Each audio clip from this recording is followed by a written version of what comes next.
नमस्कार, मेरा नाम निशी है। मैं SPYM सेंटर दिल्ली गेट में एज अ काउंसलर डेजिग्नेशन पे जॉब कर रही हूँ। अभी पिछली बार आपके सामने एक नई कहानी लेके आई थी। इसी तरीके से आज हम आपके सामने एक नई बच्चे की स्टोरी लेके आए हैं, जिसका नशे तक का सफ़र कैसा रहा, क्यों रहा, क्या कारण था उसका नशा लेने का और किस वजह से उसने नशा लेना स्टार्ट किया। ये सब सुनेंगे बच्चे की कहानी, बच्चे की ज़ुबानी। मेरा नाम, मैं रहने वाला नेपाल का हूँ। 5 साल का था तभी मम्मी पापा एक्सपायर हो गए थे मेरे। मम्मी को सांस की प्रॉब्लम थी। रात को एक दिन सांस, जब सुबह उठ के देखे तो मम्मी बेड में पड़ी हुई थी। तो फिर उसके बाद पापा मेरा टेंशन में आ गया था। फिर वो पीने लग गए ज़्यादा। उसके चक्कर में पापा का भी 1-2 महीने बाद मौत हो गया। हम 7 भाई है, सबसे छोटा वाला लड़का हूँ मैं। तो फिर भाई लोगों के साथ रहने लग गया मैं। भाई लोगों ने मेरे को बड़ा करा। फिर उसके बाद मेरा 2 भाई ने शादी करी। फिर उनके भाभी आए के बाद मेरा भाभी मेरे से चिढ़ने लग गया था। घर में भाभी से मेरा लड़ाई होता था। तो उसके चक्कर, एक स्कूटी के चक्कर में मेरा और मेरा भाई का लड़ाई हो गया। मेरा भाई ने मेरे को मारा बहुत। फिर रात को मैं, मम्मी का दोस्त था बगल में, पड़ोसी था, मैं रात को वहाँ चला जाता अपने कपड़े वपड़े पैक करके।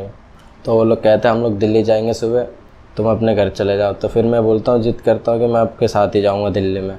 तो कहता है ठीक है। फिर मेरे को लेके आ जाते मेरी मम्मी के पड़ोसी जो दोस्त थे। फिर मैं दिल्ली में आता हूँ। यहाँ पे दिल्ली में आने के बाद दिल्ली में वसंत कुंज में आता हूँ मैं, छतरपुर में। फिर वहाँ के मॉल के बारे में जानता हूँ, किशनगढ़ के बारे में। फिर किशनगढ़ में उन लोग मेरे को रखते हैं। फिर उसके बाद मैं उधर से काम सीखता हूँ, काम सिखाता है उनके पति मेरे को, मास्टर मेरा, उनका पति काम सिखाया मेरे को गिटौरनी में पहले। उसके बाद मैं गुड़गांव में काम करने लग गया, उद्योग विहार फेज़ 5 में। वहाँ चाइनीज़ फास्ट का काम करा। फिर वहाँ से मैं 3 साल तक काम करा, वहाँ सीख गया काम। फिर चाइनीज़ का काम सीखने के बाद मैं लक्ष्मी नगर में काम करने लग गया। लक्ष्मी नगर में काम करने लगा। वहाँ पे मेरे नेपाल के दोस्त यार बने बहुत से। फिर उनके साथ पहले भी खाना पीना रहने लग गया मैं। उन लोगों ने मेरे को इन चीज़ के बारे में बताया, बीड़ी सिगरेट ये सब पीने लग गया मैं। पहले मैंने बीड़ी से शुरुआत करा था। मैंने शुरू करा था 7 साल की उम्र से नशा, वैसे बीड़ी। और फिर उसके बाद जब यहाँ दिल्ली में आया, फिर इन चीज़ों सिगरेट विगरेट पीने लग गया। फिर उसके बाद दोस्त ऐसे मिले, मेरे को गांजे के बारे में पता लगा। उस टाइम मैं 10 साल का हो गया था, मैं गांजा पीने लग गया। फिर गांजे के धीरे धीरे जगह पता लग गया मेरे को, इस जगह में गांजा मिलता। फिर मैं जाने लग गया। फिर वहाँ पे मॉल ऐसे था। फिर गांजे के पता धीरे धीरे लगते लगते मेरे को स्मैक की पता लगी। मैं स्मैक पीने लग गया। स्मैक पीते पीते फिर बड़े बड़े दोस्तों के साथ बैठने लग गया। उनके साथ बैठते बैठते फिर मेरे को इन अफीमों के बारे में पता लगा। अफीम पीने लग गया, अफीम खाने लग गया मैं।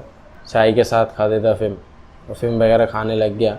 फिर उसके बाद दोस्त मिला। फिर उनने मेरे को हीरोइन के बारे में बताया। स्टोन हीरोइन लाता था, 1500-2500 रुपये का लाता था हम लोग। उनके साथ बैठ के पीने लग गया मैं।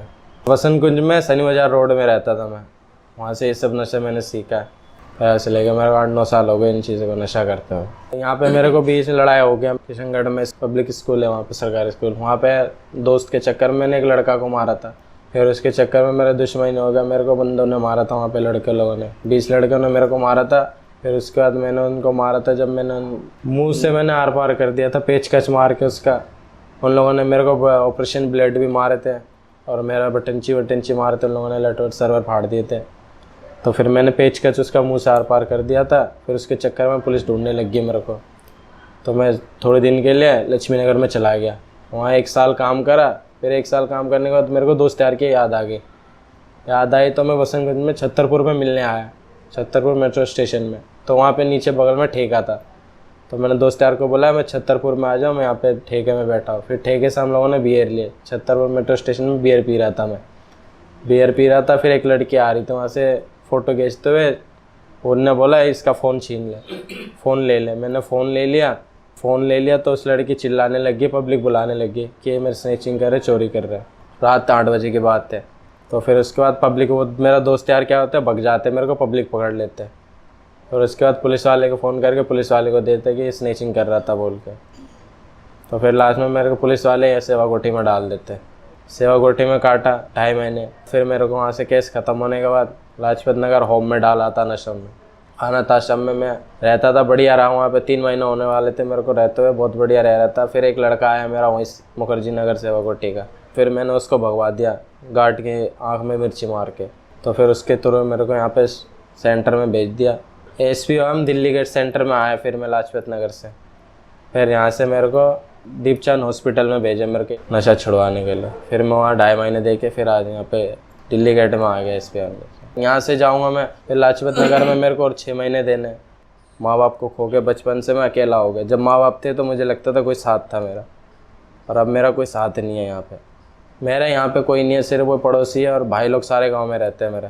मैं दिल्ली में अकेला रह रहा हूँ, 10 साल से अकेला रहता हूँ, अकेला कमाता हूँ, अकेला खाता हूँ। मैं यहाँ से जाऊँगा, चाइनीज़ फास्ट फूड का काम करता हूँ मैं मोमोज़ का, लक्ष्मी नगर में झील के सामने गीता कॉलोनी है, वहाँ काम करता हूँ मैं। दोबारा वहीं जाऊँगा, अपना सरदार मालिक है मेरा, वहाँ पे काम करूँगा। जो संगत है मेरा बुराई वो छोड़ दूँगा मैं। जिस मोहल्ले में रहता था मोहल्ला छोड़ के अपना सही रास्ते में जाऊँगा। जैसा कि अभी आपने बच्चे की कहानी, बच्चे की अपनी ज़ुबान से सुना, किस तरीके से उसका बचपन से लेकर अब तक का सफ़र रहा है। बच्चे ने बताया मात्र 5 साल की उम्र में बच्चे के माता पिता का देहांत हो गया था, जिसको लेकर बच्चा इतना डिप्रेशन में गया था कि हर चीज़ के साथ उसका बाकी भाइयों के साथ मनमुटाव होने लगा। मनमुटाव के कारण वह अपने पड़ोसी के साथ दिल्ली आया। दिल्ली में आकर उसने काम करना स्टार्ट किया। छोटे मोटे काम से वह अपना गुजारा करता था। गुजारा करने के बाद उसने धीरे धीरे किस तरीके से वो एक गलत इन्वायरमेंट में गया। उसको पीयर प्रेशर इस तरीके से मिला, उसको फ्रेंड्स इस तरीके से मिले जिन्होंने उनको नशा करना सिखाया। नशा उसका इतना हाई लेवल तक बढ़ता गया कि ऑलमोस्ट हर तरीके का नशा इस बच्चे ने किया है। उसके बाद बच्चा माइंड सेट करके बैठा था कि उसको क्या करना है, क्या नहीं करना है, क्यों उसको नशा लेना है। उसको लगता था कि हर चीज़ की दवा, हर चीज़ का गम भुलाने का एक ज़रिया है तो सिर्फ नशा है। अगर सारा दिन काम करके उसको थकान हो रही है तो सिर्फ नशे के कारण दूर होगी। इस तरीके का एनवायरनमेंट मिलने के कारण बच्चा दिन प्रतिदिन नशे की तरफ और ज़्यादा आकर्षित होता गया। लास्ट में बच्चे ने यहाँ SPYM सेंटर दिल्ली गेट तक का सफ़र अपना जाहिर किया। कौन उसको यहाँ लेकर आया था, किस तरीके से वह यहाँ आया, उसका यहाँ पे जो भी टाइम पीरियड रहा है 3 महीने का, उसमें उसका कैसा माहौल रहा, ये सब बच्चे ने आपको अपनी ज़ुबानी अपनी कहानी बताया है। फिर से वही चीज़ दोहराऊंगी कि कहीं ना कहीं सोसाइटी का एक सही मार्गदर्शन ना मिलने के कारण बच्चा नशे की तरफ जाता गया।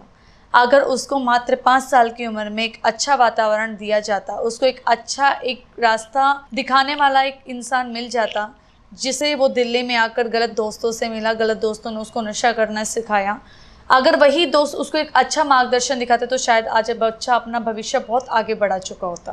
क्योंकि बच्चे ने मात्र 10 साल की उम्र से ही काम करना स्टार्ट किया था। वो हर तरीके का काम कर सकता है, चाइनीज़ फास्ट फूड हो गया या फिर कुकिंग का हो गया, इस तरीके का काम अगर वो कर सकता है तो इसका मतलब कि बच्चे के अंदर लगन है हर काम को सीखने की। कोई भी काम छोटा बड़ा नहीं होता है। बच्चे ने बहुत सी चीज़ें देखी हैं, बहुत से उतराव चढ़ाव अपनी ज़िंदगी में देखे हैं। तो मैं सोसाइटी से यही आशा करती हूँ अगेन, यदि कोई बच्चा आपको इस तरीके का दिखता है जो भी किसी भी तरीके का नशा ले रहा है, प्लीज़ उसकी हेल्प कीजिए। आपके लिए जहाँ तक संभव है उसका एक मार्गदर्शन दिखाइए।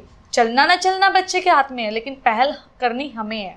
धन्यवाद। इसी तरीके से आपके सामने हम एक नई स्टोरी लेके आएंगे। मिलते हैं अगली कहानी में, बच्चे की कहानी बच्चे की ज़ुबानी।